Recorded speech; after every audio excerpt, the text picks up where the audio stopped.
And welcome back to MTG-Eternities. I'm your host, Carl. Now, we do have a bit to go over this week. First and foremost, I do want to discuss a big topic for this week, which is FNM as a whole. So, I'm sure everyone by now has seen either the Monosource's video on FNM changes or Tulare Community College's video on FNM changes, those being the two biggest MTG channels, of course. But if you haven't, quickly summarize it for you.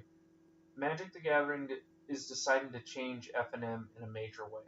Instead of getting promos as we normally have been getting used to, which over the years, some of the more standout ones being Path to Exile, Serum Visions, Fatal Push is coming up, and a few others.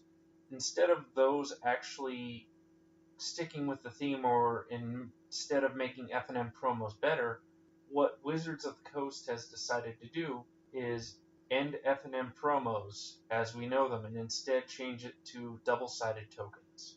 I guess from what they've seen, they seem to want to put less focus on FNM and more focus on the Saturday Night Showdown. I don't know what marketing decision guy made this. Overall, it's a horrible decision in my opinion. I think the marketing guy should probably be fired. But I think they're going to see a huge effect in the long run of lack of attendance for Friday Night Magic. From what it seems, and I think it was the professor who said it, they seem to be making Friday Night Magic more along the lines for casual players, and they're trying to make Saturday Night Showdown for competitive. Well, I don't know about you guys. I seem to see a lot more people, especially in my local community, participating in Friday Night Magic. The several stores I attend, it's either constructed or it's draft for Friday Night Magic. And we do have some casual people there who show up, but for the most part, it's a highly competitive community. There are very few people actually participating in the Saturday Night Showdown. I think I went to one store where that actually occurred, and it seemed to be a super casual event. I don't know why they decided to do it like this. Like I said, I think they want to give casual players something, and that's kind of why they're, again, hinting at what the professor said. It seems that it was their reasoning for why the promos kind of go off again and on again for quality purposes. It's the reason why we have bad promos and then two out of the 3 months and then one good promo every 3 months or something like that. I'm not a huge fan of this decision at all. It's super lackluster to me. Oftentimes I have to work Saturday, so I can't participate in Saturday Night Showdowns as often as I can participate in FNM. And FNM to me is a great way to test what's good in standard. It's a great way to get together with everyone after they've had a long day of work at my shop and they can all just sit down and relax. We can all play competitive Magic. But axing FNM as a whole with the promos, I think we'll see a lack of people show up in general for it.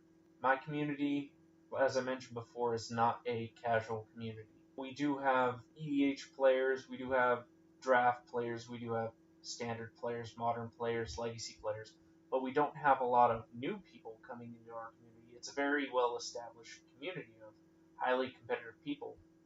Every now and then we'll get a small group of new people, but it's not like they stick around for FNM.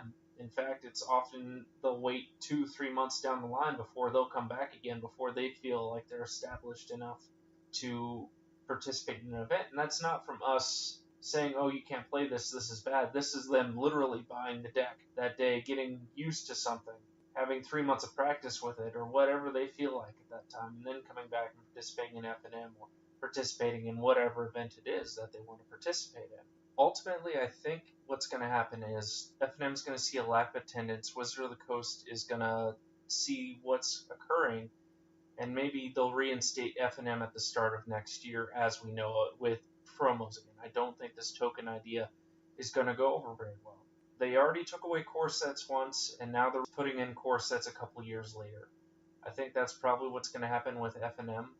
They're either going to run out of tokens people want, because it's going to be standard tokens. They're not going to be like, oh, we're going to print Merit Liege, a $20, $30 token in Friday Night Magic event just to get people out there. They're not going to do that. It's going to be zombies, it's going to be dragons, it's going to be like some random merfolk or whatever we have in Ixalan. It's going to be a dragon token, a pirate token, gold token, or whatever. But it's not going to be something that's desirable to competitive players. And it's not like competitive players, at least in my area, do Saturday night showdowns. It's one of those things where, okay, I took first place, I'm going to get 3 packs or whatever, the Saturday night showdown packs. What's in here? It's just a mix of random cards from the latest sets for standard.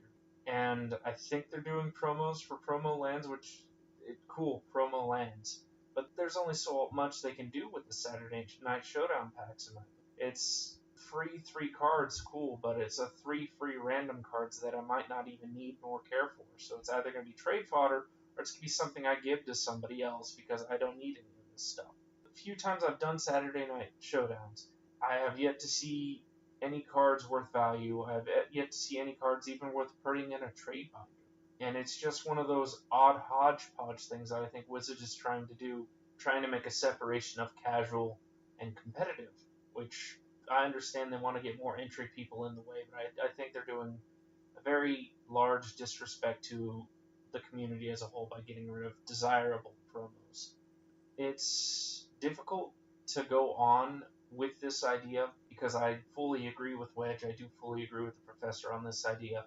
We're going to see a drop in attendance in FNM. It's going to go, I think, honestly, it's going to put pressure on the store to put up more of a prize pool, or it's going to put pressure on the community as a whole whether or not to try to make Saturday Night Showdown the thing. Because let's face it, we all play Magic, but we also all have regular lives. And if we're not working Saturday, 9 times out of 10, I'm willing to bet we all have a significant other, and we have to entertain that significant other. So if our Friday was our Magic day, Saturday we probably can't attend Saturday Night Showdown because we're either working, we have a significant other that needs to have their allocated Magic away time. We all have pets, we all have other responsibilities. And granted, Friday was kind of a push for a lot of things like that, but it's still one of those things where it had its place, and I don't think it was that big of an inconvenience. Maybe they want to put more focus on Saturday Night Showdowns, and this is their way of doing it and to push it. But I like I said, I don't think it's going to go over well. If you haven't had a chance, again, please watch the Monosource's video on this. Please watch Tulare Community College's video on this. I do think they're both really insightful, and I honestly think they both hit the nail on the head. There's not much I can add to it beyond what they've already said. I do hope you take me up on that recommendation. I think if we raise enough awareness, Wizards might eventually change their mind. Hopefully it's not going to take more than 6 months to go back to the old style. Double-sided promos are cool and all, but 1, it's a hassle. You have to get clear sleeves for both. 2, you have to use a deck that uses the promo, or hopefully find somebody that has a use for the promo. And it's the same problem with the double-sided zombie tokens, the double-sided angel demon tokens, the double-sided Thopter servo tokens. I honestly can't say I know anyone immediately using any of those things except the foil double-sided zombie tokens. I do know a few people in my local area using that. But the other 2 tokens, they fell out of favoritism. So I'm going to go ahead and move on. I wanted to wait and do this podcast after the first major standard tournament took place and see what kind of field was established. And the Star City game open at Cincinnati did establish quite a variety of field. I think there were quite a few decks that showed up within the top 16. I think there were 12 different decks, depending. I'm going to go ahead and go over the top 8 to some extent. I'm going to name the cards that stood out in the deck, the new cards from Hour of Devastation that made a difference in each deck. And one whole new deck completely that caught me by surprise, honestly. We're going to go over that as well. So the first deck I want to talk about is a 4-color control deck that topped the SCG Open. You can call it Jeskai Black, or you can call it 4-color control, blue, black, red, white. It's all the same. We're looking at the standard control colors. So some of the standout cards to me from Amonkhet and Hour of Devastation, at least that made a big difference in this 4-color control deck, were Abrade, Supreme Will, Nicobolas, Mainboard. All those were mainboard. Abrade was a 2 of, Supreme Will was a 3 of, Nicobolas was a 1.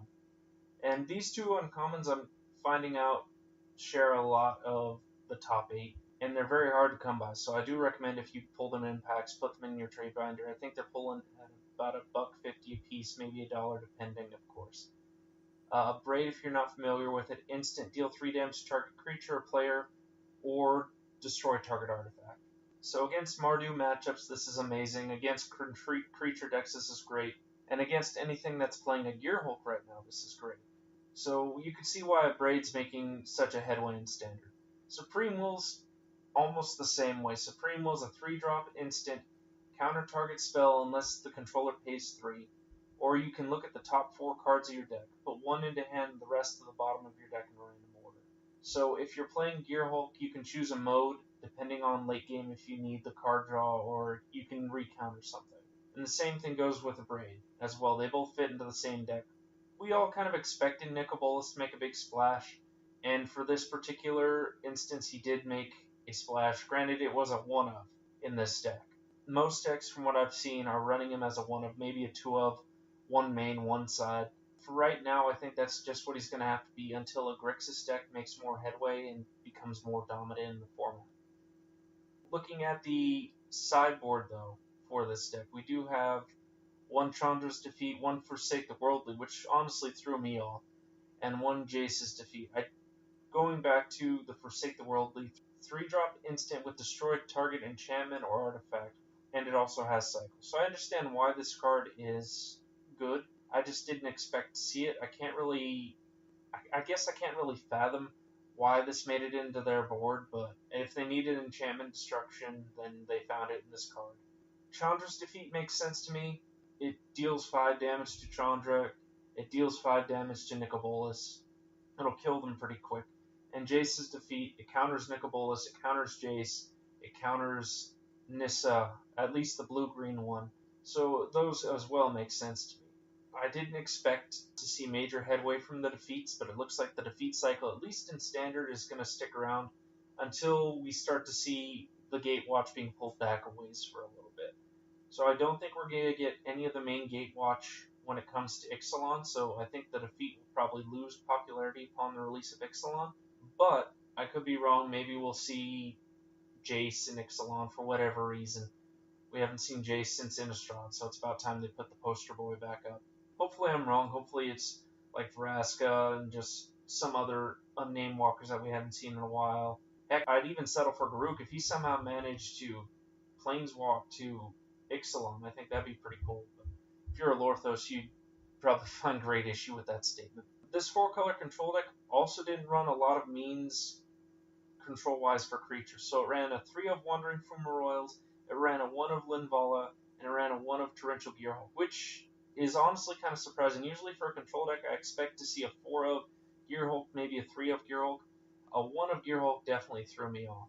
But when you look at the rest of the package of this deck, it makes more sense. You start to see that this deck is playing a total of 7 Planeswalkers. It's playing 5 Planeswalkers main, and it's playing 2 Planeswalkers side. So it's playing 2 Dovin, 1 Jace Unraveler of Secrets, 1 Nahiri the Harbinger, and 1 Nicobolus Godfarer. All that is main. And then the 2 additional Planeswalkers it's playing sideboard are 2 Gideon Ally of Zendikar. So if you're looking at picking up this deck, keep in mind that 1, it's going to be a very expensive deck. 2, a lot of what I just listed off is getting ready to cycle. So Jace Unraveler of Secrets is getting ready to cycle, Nahiri the Harbinger is getting ready to cycle, and Gideon, Ally of Zendikar, all are getting ready to cycle. So don't expect this 4-color Super Friends deck to stick around very long. In fact, unless you already have the cards, it's probably not worth picking up, only to having to get rid of it all in 3 months. It's not going to stick around. It's not a great investment in the long run for anyone who's looking to pick up a control deck. I wouldn't necessarily look towards this deck unless you already have a majority of it, like 85% of it, 95, something around there. You just need to pick up 1 or 2 cards. Then it's not going to be that big of a deal. Granted, Nahiri the Harbinger and Gideon Ally of Zendikar both made their way into Modern, whereas Jace Unraveler of Secrets will not hold his value. He will not make it into Modern. There are better Jaces in Modern than Jace Unraveler of Secrets. He's kind of lackluster, especially for a 5-drop Planeswalker in Modern. Dovin Bond, not 100% where he sits just yet, if he'll see play in Modern, or if he's just a Standard card, but he's still going to be in Standard for quite some time, so you can probably pick him up on the cheap still. And Nicobolus, of course, is going to be in Standard for quite a long time, and he's still over $20, so if you're hesitant on spending $20, he might not be the right time to pick him up. But if you don't mind spending $20, because God knows he could spike up to $40, $50, it's one of those things where you're going to take the risk.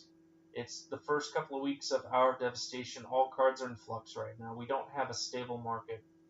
So if you think $20 is going to be the cheapest Nicol Bolas is going to come, I say go ahead and pick him up. If you think he's going to lower to $15 or $10, then pick him up then. I don't think personally he's going to lower himself down to $10. In fact, I think a Grixis deck is just a short ways away from coming out. And upon coming out, I think Nicol Bolas is going to spike up in price. So keep that in mind, folks. Just keep watch out for that, because if it does happen, Nicol Bolas will spike up in price from $30, $40 to $50 eventually. I do think he'll be the standard control walker, and if we get a couple more walkers like Dovin Vaughn or something along the lines with his colors, I think it stands a chance for him to be a very amazing planeswalker in standard. Moving on to the next standard deck that took second place is a blue-white monument deck. So a lot of decks right now are coming out of the woodworks that have kind of were held back by Aetherworks Marvel, were held back by Sekili Combo, were held back by Emrakul, and I think this is one of them, to an extent, of course. We do see a lot of cards from Amonkhet and from Kaladesh within this particular deck. It's definitely up for debate, but I do like this deck as a whole. So you're looking at 25 lands, 3 Westvale Abbeys, of course. Westvale Abbey is just a great finisher. Creature-wise, it's a lot more creature-heavy than the 4-color control deck. You're looking at 4 Bygone Bishops, 4 Cloud Blazers, 4 Handwire Militia Captain, 4 Selfless Spirit, 4 Spellqueller, and 4 Thraben Inspector. All those creatures, though, aside from Cloud Blazer, are cycling. So again, if you're worried about picking up a deck before it cycles, this is definitely not the deck to pick up. This deck will not make it into Modern. This deck has some Modern cards in it, like Spellqueller and Selfless Spirit. But outside of that, it's going to be hard to introduce any of those other cards into Modern. It's also running 3 Angel of Sanctions sideboard, as well as 2 Nimble Obstructionist sideboard. So Nimble Obstructionist is a card from Hour of Devastation. I'm calling it the Stifle Bird, because effectively that's what it is. You can either cycle and stifle something, or you can cast it. I actually really like this card. It's a shame that I believe the blue-white monument deck was the only deck to actually fully utilize Nimble Obstructionist. I kind of wish this card was seeing a little bit more play outside of that deck. Angel of Sanctions, of course, is the O-Ring Angel. 5, you O-Ring a non-land permanent. You start beating face with the Angel. Angel dies, permanent comes back. You can then embalm the Angel, bring it back, O-Ring it again, and start beating face with the Angel again. It's a very good card. I think we'll see a lot of use in Standard for this for time to come. The deck was also using a 3 of Dawn to Dusk. All those cards I mentioned beforehand, outside of Handware Militia and Angel of Sanctions and Nimble Obstructionist, are less than 2 power. So Dawn hits, you wipe the field of everything power 3 or greater. Dusk hits, you return everything from power 2 or less from grave to hand. So very utilizable, especially considering if you have a Nimble Obstructionist in grave, you can just pop it back to hand. It's also utilizing 4 of Ketra's Monuments. Now, Ketra's Monument is great in this deck. It's going to lower the cost of almost all your creatures by 1, and it's going to poop out 1/1 tokens. So it's going to flip that Handwire Militia a little bit quicker. It's going to fuel Westvale Abbey to eventually flip. I believe this deck is relatively cheap, so if you don't mind almost all these cards rotating in 3 months, then I would suggest picking it up. It does seem like a very fun deck to play. But keep in mind, like I said, all these cards rotate in 3 months, so it's not the best investment in the long run. So moving right along, we do have a 4-color Emerge deck. Emerge is a very good mechanic out of Innistrad. There are a lot of creatures that utilized it, so I'm going to go over some of the creatures within this deck. We see a newcomer to this deck in the form of Champion of Wits. It is a 3-drop 2/1. When it comes into play, draw cards equal to its power, then discard 2 cards. With Eternalize. So you Eternalize this guy for 7, you draw 4 cards, late game you discard 2. So it's a very good draw engine. So the reason why I think this card's seeing a lot of play is you're able to play it, draw cards early, and then you can emerge it using your Elder Deep Fiends. So you get that guy into your grave early, you start attacking with your Elder Deep Fiends, locking down the field, and eventually you're going to emerge this guy, draw more cards, and keep on doing what you need to do, beating down face with Elder Deep Fiends, drawing more cards with Champions of Wit. The cycle keeps on going on and on. But there are quite a few other things you could do with this deck. It's running a 4 of Grim Flare as well. It's running 4 Haunted Dead. it's running a 1 of Ishkanah Graph Widow, and it's running a 4 of Prized Amalgam. Again, we see here that a lot of these cards are going to be cycling in 3 months. So, as I mentioned before, it's not a great deck to invest in. Outside of Champion of Wits, none of those cards that I just named are going to stay in Standard. If you already have the deck, great. If you don't have the deck, I really don't recommend investing in it, but it's up to you. The deck is also running Strategic Planning, which I think is also fueling it. Quite a few reasons. So Strategic Planning is a sorcery. You draw 3 cards, put 1 in the hand, put rest in the grave. So you can fuel your Delirium. You can pick and choose what you need for Delirium. So you can discard a creature, you can discard sorceries to help your Ishkanah and Grimflayers get stronger and poop out Spider Token. Outside of that, the only new card that it is playing is in sideboard with Bontu's Last Reckoning. 4-color Emerge is kind of heavy, leaning more towards the black, obviously. It's utilizing old cards like Kozilek's Return, Tireless Tracker, stuff like that. But the whole deck is only going to last 3 months, like I mentioned before. So keep that in mind, folks. It's not an expensive deck to get a hold of. It does have pricey cards like Grimflayer and stuff like that within it.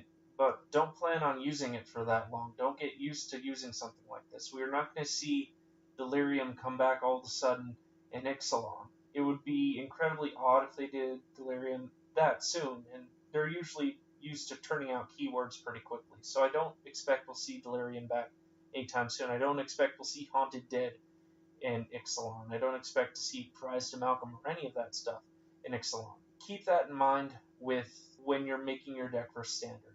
Next in line out of the Star City top 8 was a Black-Green Energy deck. Black-Green Energy is utilizing a lot of the same cards Black-Green Energy has over Walking Ballista, Servant of the Conduit, Kalitas. Everything's been the same. There hasn't really been any major addition to this deck, with the exception of 2 Dream Stealers main and a Crook of Condemnation. So Dream Stealer is a card we mentioned last week, and I'm also mildly horrified to see it seeing play in Standard, but it is a 3-drop 1/2 with Menace. Whenever it deals combat damage, that opponent discards cards where X was the amount of damage dealt by Dream Stealer. So initially, their opponent's going to lose 1 card a turn every time they let Dream Stealer go through. But it also has Embalm for 6, so now it becomes a 4/4 with Menace that's effectively going to make your opponent discard their entire hand if it hits. I'm not a huge fan of the card because I don't like cards that are, 1, vulnerable to Magma Spray, like, to that extent. A 3-drop 1/2 with Menace doesn't seem very good if I can just go Magma Spray and just exile it. 2, I don't like losing my hand because I have a feeling this card, again, will get used on me. I'm going to be incredibly salty when it happens. Overall, I'm not looking forward to playing against the Black-Green Energy decks just for this exact reason. They're going to play Dream Stealer, and I'm not going to have an answer for it in hand. I'm going to be having nothing but like negates or something, and this card's going to hit, and it's just going to hurt, unfortunately. Crook of Condemnation I do think is a great card to pick up, though, for sideboard purposes. Crook of Condemnation, for lack of a better term, is kind of a worse relic of Progenitus / Tomad's Crypt. It's a 2-drop, pay 1, tap it, exile target card in the grave. Or you can pay 1, sacrifice it, exile all cards in grave. So it's a very anti-Delirium card. The benefit here, though, is unlike Tomad's Crypt and unlike Relic of Progenitus, Crook of Condemnation actually targets cards in grave specifically, so it can actually get rid of a card you don't want to see again. The scenario I'm going to set up for you is Torrential Gearhulk just got played. Your opponent has to declare the target of what they want to flash back with Torrential Gearhulk. So you go in response to target, activate Crook, exile that card. Now they just have a 5/6 Gearhulk in play. Granted, it's still a 5/6 Gearhulk, but they don't get the flashback that comes with it.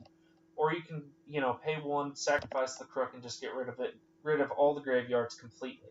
This card is also amazing against zombies, in the fact that it's going to exile the zombies that are going to return from grave, and it's also amazing against Delirium decks and get rid of all the Delirium cards, so you don't have to worry about things that make Delirium worse. Like, you don't have to worry about Ishkanah pooping out 3 little spiders along with her 3/5 body, which is actually really nice. The deck has also increased the amount of Planeswalkers it's using slightly. I'm used to seeing Ob Nixilis slide, but the deck is now playing 2 Ob Nixilis main, it's playing 2 Liliana main, and it's playing 2 Nissa Voice of Zendikar main. All these planeswalkers are about to cycle, so keep that in mind. A lot of the cards in this deck as a whole are about to cycle. Keep that in mind. It does still have a lot of the base left, so maybe we'll see black-green energy return depending on what we see with Ixalan being released.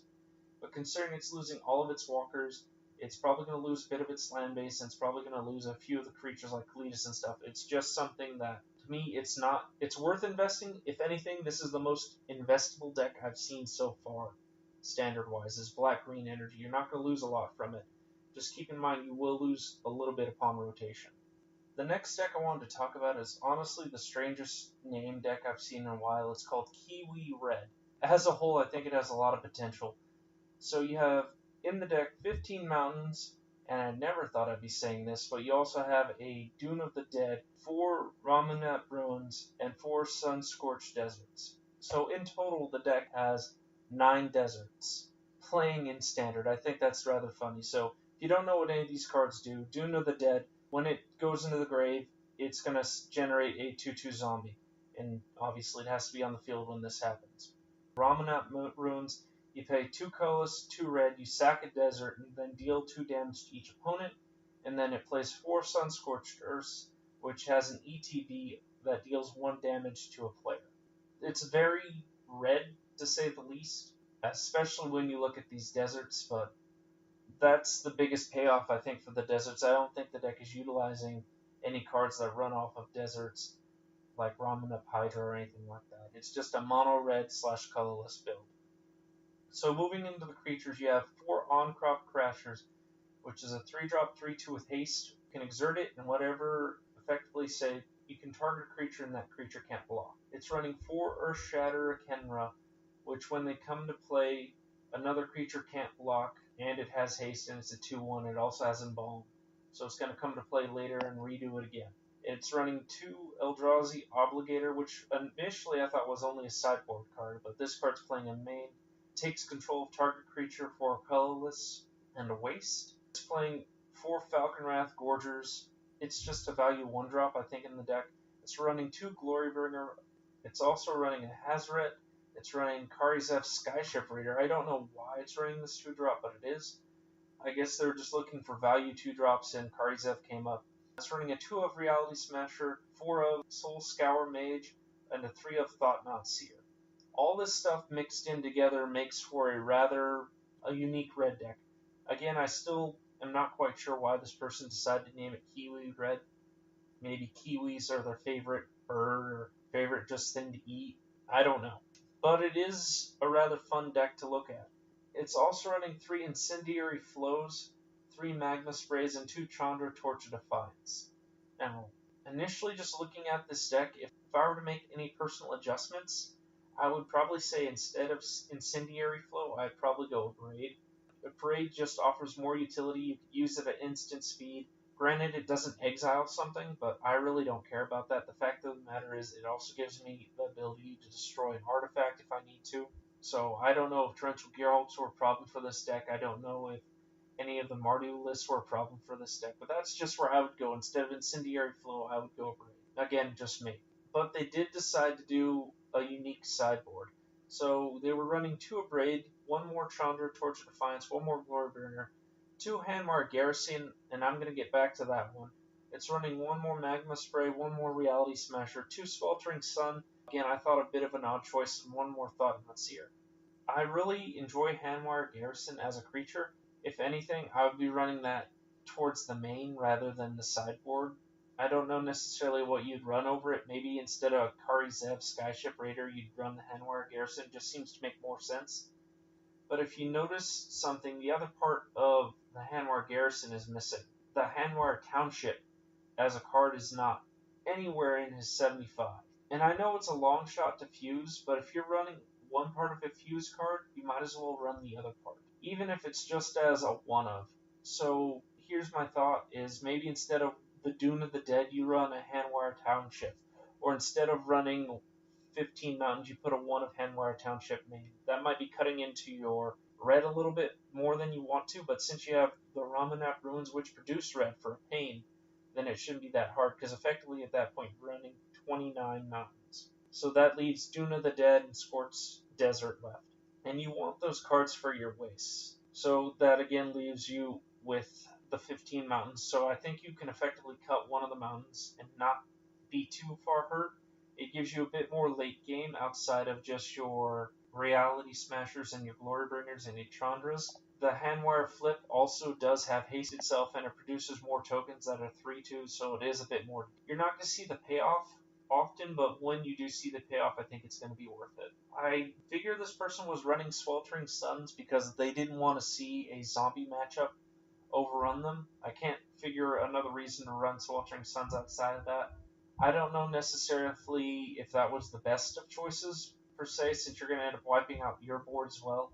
I think you're going to outspeed the zombie deck, and I think I personally would have gone more towards a Crook of Condemnation, or maybe I would have done more Braids in the side. There's many ways you can do with this. I do think, as a whole, this deck is going to withstand quite a bit. I think this deck might be one to invest in. Yes, you do lose your Eldrazi, and that gives you less reason to play Deserts, but there are other cards you could side in. I do think that we're going to end up seeing a mono-red deck eventually make its way back into Standard. It does depend a lot on what we see in Ixalan, but outside of that, I think this deck does have quite a bit of potential. You also might be able to find ways to put Fiery Temper in this deck. Since you're utilizing Madness anyways with a Hazoret, Fiery Tempers might not be that bad. You're also utilizing Falconwrath Gorger anyways with Hazoret, discarding your cards to deal 2 damage and then cast them for whatever their cost is with Falconwrath Gorger. Again, not necessarily sure if that is the best path to go on with this particular deck, but it did get this person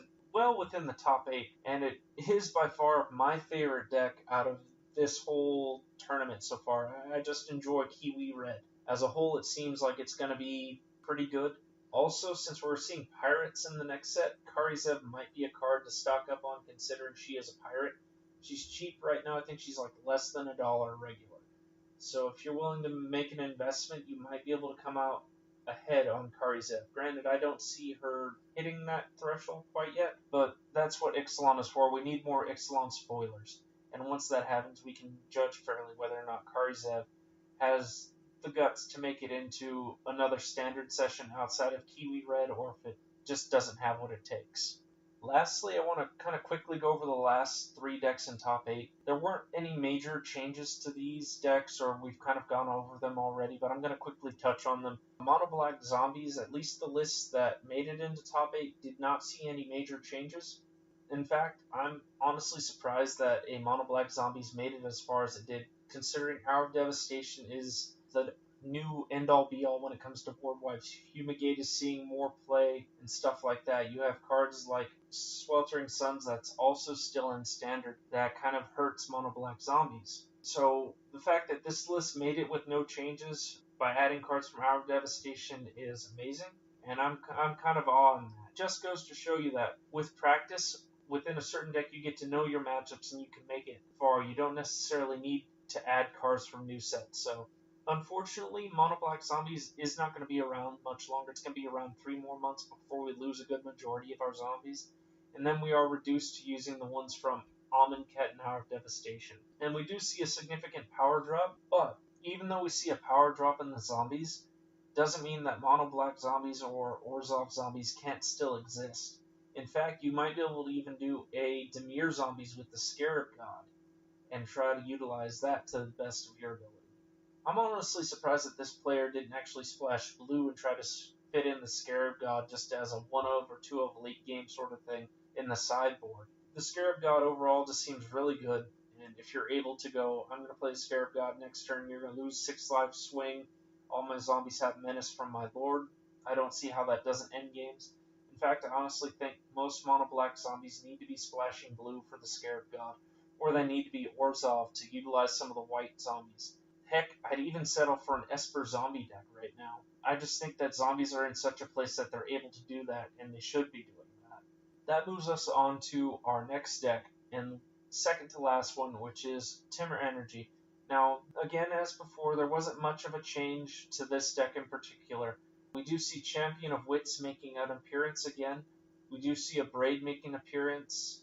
But outside of that, the deck as a whole did not change. There wasn't much added to Timber Energy outside of Champion of Wits and a Braid. So that just goes to show you that considering Champion of Wits is I think $2 right now, it might be a card to stock up on, and a Braid for sure is a card to stock up on. Also, side note, if you're able to participate in game day, I believe there is a full art version of a Braid, so that might be something worth to pick up. Our full art of Braids from game day or foil of Braids. I think we're going to see a Braid in standard for a long time. We haven't seen a great burn spell like a Braid in quite some time, and it's going to be useful for a long time. Again, Gearhulks are going to be a thing in standard for a long time. We haven't seen what Ixalan has to come yet, but if all the cards hold true, you're going to see cards like Gold come in from Ixalan, and Gold is targetable with a Braid. Granted, it's probably not the best target, but it is a target. Finally, that leads us to the last deck out of this top 8, and it was again a blue-white monument deck. I'm not going to go over this particular deck because it was very similar to the other blue-white monument deck. Their two lists are fairly comparable, so I think there's a lot you can pick and choose from. If you're interested in building a blue-white monument deck, this does give you options since there are two. You can look at both the builds and try to decide which build you like better, maybe even mix the builds a little bit and try to see which one works out better for you in your local meta or in the next big tournament that you're going to. The last thing I want to touch on in this cast, of course, is a surprise to me, and that was the fact that there wasn't a control deck in the way of Grixis or Blue-Red showing up. I don't necessarily know, at least in top 8, if you look into the top 16, there was one Blue-Red deck that showed up, as well as one Grixis deck that showed up. So I don't necessarily know if that means that these decks, even though they made it to the top 16, if they were situated quite right, but the decks are in themselves still viable. They will not see a lot of rotation, especially Grixis. I think the biggest thing that the Blue-Red deck and the Grixis deck are going to lose are Wandering Fumaroyals, unfortunately. But a lot of the cards that we're going to lose were replaced in Hour of Devastation, so that was a bonus.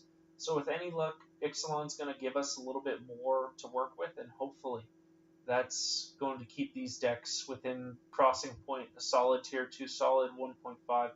I honestly think that the decks as a whole have the potential to go to tier 1. It's just a matter of finding that right balance. It's definitely a high tier, if not tier 1 deck. I myself am playing an Is It control list. I am splashing black to an extent to play Nicobolas. I would like to adjust my board, and I need to adjust a little bit more of the main deck before I'm confident in saying this is the deck I want to play for the next 3 months. This is what I need to do. It's almost there. It's just needing a little bit more tinkering with. And I think that's what a lot of the Grixis players, I think that's what a lot of the Izzet players are doing right now, is they're tinkering with their decks just to see what sticks and what doesn't. I think it's only a matter of time before we find the right build. Before Grixis, you'll see it dominating format or taking up 2-3 spots in top 8s. I think that's where we're going to go. It's been a long time coming, folks. But control has not been that great in a long time. Combo's been great for the last 6 months, but they unfortunately keep banning it. Aggro was great before that. I don't think we've had a great control deck since Return to Ravnica with Sphinx's Rev. We don't have Sphinx's Rev. We have instead Nicobolas. And I think that's going to be the heavy hitter everyone needs to be watching out for. Hopefully you guys have enjoyed this podcast. If you have any ideas of what you want to run in Standard or anything that you guys want to attempt to do in Standard, please be sure to put them in the comments below or tweet at me at MTG-Eternities. I definitely want to see what everyone's playing in Standard and how you feel now that unfortunately there isn't any combos in Standard, but instead we have a more aggressive control deck showing up. Instead we have more aggro showing up. Let me know what you think of the state of Standard. Let me know what you think about any of these decks. Let me know if you want to play Kiwi Red. I'm definitely interested in hearing what you guys have to say, especially about the FNM promos. I think that's the hot button topic, and it's going to be the hot button topic for quite some time. So now I'll go ahead and leave you guys with saying that all lines of thought are open for all Magic Seekers. This is your host from MTG Eternities, signing out.